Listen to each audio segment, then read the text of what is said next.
Well, I think everybody will understand now how fragile is peace and how is our European stability, because one madman can press a button on a launch pad of the rocket, and this rocket can go to Paris, to Amsterdam, to London, and then Europe is no more safe and prosperous. So, I mean, we shouldn't be naive about countries like Russia or Northern Korea or Venezuela. We should be prepared to defend ourselves.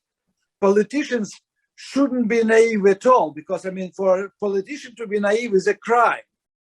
Yeah, I mean, we should understand that actually now nobody will talk to Putin except Lukashenko and Kim Jong-Un. Yeah. And I don't even believe the Chinese leader will talk to Putin. So, I mean, he has nowhere to go. Yeah. He's isolated already. There will be more sanctions, which will make him even more angry. And so, of course, this is why I don't expect this war to stop abruptly, to stop and then somebody comes and says, sorry, it was a mistake. I think this war will take its cost from Ukrainian side, from Russian side. And if Russian people don't get wiser, they will have Putin until he is dead, and then they will have second Putin for 25 years, and nothing will change in their country. What do you think that gave the Ukrainian people the courage to fight with so much courage?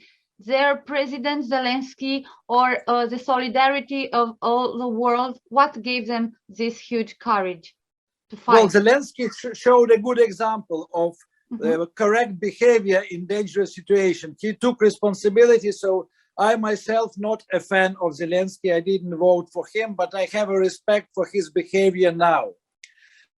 What gave courage to Ukrainians? First of all, desire to save their own freedom, and freedom of Ukrainians is not possible without free Ukraine.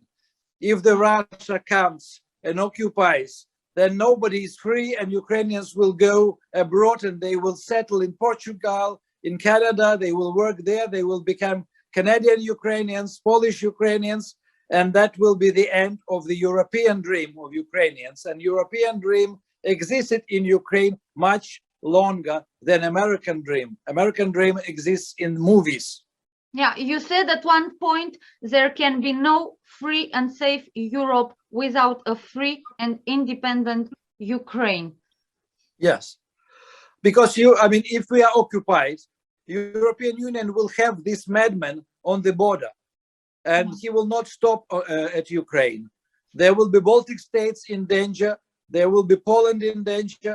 There will be other sort of tactics and plans which will be prepared by Putin's generals to expand even more, or to blackmail European countries into paying more for gas or lifting sanctions, etc. So, I mean, European politicians should become tough and should understand that politeness and smiles don't work with Russian leaders. I know a lot of people right now buying books about Ukraine because they are curious to know more about this country. What would you like people to know about this beautiful country, which is Ukraine? I would advise to read, first of all, non-fiction books on Ukrainian history written by Timothy Snyder. He's a very famous historian, American professor who lives now, I think, in Austria. He published several books on Ukrainian history. Sergei Plokhy, Canadian writer of Ukrainian origin. So, I mean, just look for information on non-fiction books and history books on Ukraine.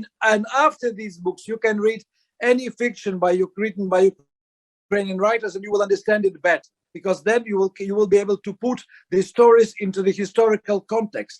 And you will also understand the history of Ukrainian-Russian relations, because this is not the first clash with Russia. We had war with Russia in 17th century and famous battle of Konotop. We had lots of troubles with Russia. And I myself, as ethnic Russian, but political Ukrainian, I can tell you that a lot, if not majority, of ethnic Russians are on Ukrainian side. They don't want to lose the freedom they got here in Ukraine, and they would never get it in Russia.